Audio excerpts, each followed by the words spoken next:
शोध प्रविधि और हिंदी साहित्य के अंतः संबंध पर आप अगर चर्चा करेंगे तो इसमें कुछ महत्वपूर्ण बातें हैं जिनको आपको जानना बहुत ज़रूरी है, क्योंकि शोध प्रविधि प्रत्येक विषय के लिए अलग अलग तरीके से काम करती है।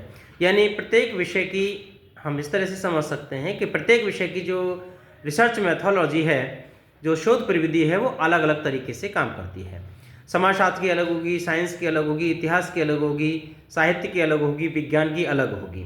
तो हम अगर अपने विषय की बातचीत करते हैं तो आप यहाँ देखेंगे कि साहित्यिक शोध जिस पद्धति पर काम करता है, जिस विधि पर काम करता है, या साहित्यिक शोध में जो विधियाँ या प्रविधियाँ इस्तेमाल की जाती हैं, उसमें सबसे अधिक जो है वो इस्तेमाल होने वाली जो विधि है वो कलात्मक पद्धति है या कलात्मक विधि पर हमारा साहित्यिक शोध कार्य करता है।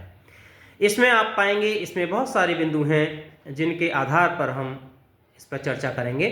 सबसे पहला है कि साहित्य में संभावनाएं, संवेदनाएं, कल्पनाएं, प्रकृति के रहस्य, प्राकृतिक सौंदर्य, मानवीय सौंदर्य, नैतिकता, आशा निराशा, राजनीतिक, सामाजिक, धार्मिक, सांस्कृतिक, सहयोग, स्वतंत्रता, समानता, बंधुत्व, न्याय, यानी जो स्वतंत्रता, समानता, बंधुत्व और न्याय की जो बात है, ये लोकतांत्रिक मूल्य हैं जिनके बिना समाज का जिंदा रहना मुश्किल है।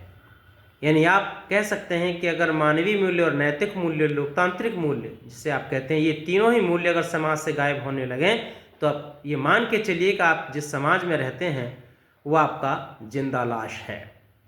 सामाजिक क्रांति, सामाजिक विसंगतियां, विश्व प्रसिद्ध महापुरुष आदि, विश्व प्रसिद्ध वास्तविक महानायक आदि, विश्व प्रसिद्ध वास्तविक खलनायक आदि, विश्व प्रसिद्ध वास्तविक ऐतिहासिक घटनाएं या अन्य प्रकार की अन्य घटनाएं।